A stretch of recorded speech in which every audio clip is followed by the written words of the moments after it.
ఒకరోజు సముద్రపు ఒడ్డున ఒక చిన్న క్రాబ్ నడుచుకుంటూ వెళ్ళి కొంచెం దూరం వెళ్ళాక అది ఎందుకో వెనక తిరిగి చూసినప్పుడు తన యొక్క కాలి ముద్రలు అక్కడ పడడం అది చూసిందన్నమాట. దానికి చాలా హ్యాపీగా అనిపించింది. మళ్ళీ ఇంకొంచెం దూరం వెళ్ళేసి మళ్ళీ చూసి ఒక లెంత్ ఇంతున్న లెంత్ ఇంకొంచెం ఇలా అయింది. అది ఈక్వల్గా రావడం దానికి చూసినప్పుడు చాలా హ్యాపీగా అనిపించి ఏది బాగుంది అని చెప్పేసి అలాగే చాలా దూరం నడవటము ప్రారంభించింది. అది చాలా దూరం నడిచిన తర్వాత వెనక్కి తిరిగి చూసినప్పుడు చాలా దూరం నుంచి ఒకే లైన్లో గ్యాప్ లేకుండా ఒకటే ఫుట్ ప్రింటర్ అనేది పట్టం అది చూసినప్పుడు ఆ ముద్రలు చూసినప్పుడు దానికి ఇంకా ఎక్సైట్మెంట్ ఎక్కువైందనమాట. ఇంకా కొంచెం దూరం నడుద్దామని చెప్పేసి ఆ సముద్రపు ఒడ్డున అలా నడుచుకుంటూ వెళ్తూ ఉన్న సమయంలో అది మళ్ళీ ఒకసారి చూసుకుందామని కొంచెం దూరం నడిచాక వెనక్కి తిరిగి చూసి ఈసారి అక్కడ దానికి ఆ యొక్క దాని కాలి యొక్క ముద్రలు అక్కడ కనిపించకపోయేలకి ఒక్కసారిగా మరి సముద్రం వైపు తిరిగి చూసినప్పుడు సముద్రం అలలాగా వచ్చేసి దాన్ని ఎరేజ్ చేసి వెనక్కపోవడం అది చూసిందనమాట.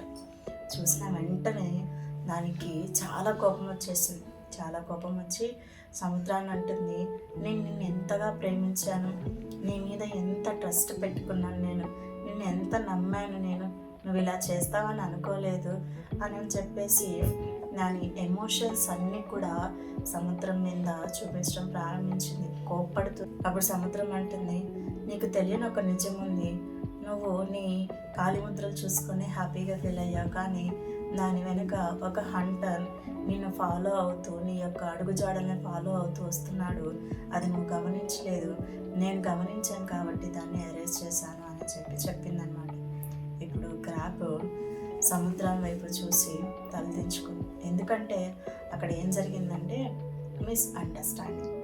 మనం ఎప్పుడైతే ఒక వ్యక్తిని మిస్అండర్స్టాండింగ్ చేసుకోవడం ప్రారంభిస్తామో, ఒక వ్యక్తి అనే కాదు ఏ రిలేషన్షిప్లో అయినా కానీ ఈ మిస్అండర్స్టాండింగ్స్ అనేవి ఉంటాయి. ఎప్పుడైతే దీన్ని దాటుకొని మనం బయటకు రాగలుగుతామో అప్పుడు ఒక బాండ్ అనేది చాలా గట్టిగా ఉంటుంది. ఏ రిలేషన్ అయినా గట్టిగా ఉంటుంది. అందుకే విన్న వెంటనే లేకపోతే చూసిన వెంటనే దానికి రియాక్ట్ అవ్వకూడదు. అది ఎలా జరిగింది, ఏ పరిస్థితుల్లో జరిగింది అని చెప్పేసి మనం ఒకసారి ఆలోచించడం ప్రారంభించాలి. అలా ఆలోచించడం ప్రారంభించినప్పుడు మనకి ఆ వ్యక్తి ఎలాంటి వాడు ఆల్రెడీ తెలిసినప్పటికీ కూడా మనం కళ్ళతో ఏదో ఒకటి చూసేసాం కాబట్టి అదే నిజం.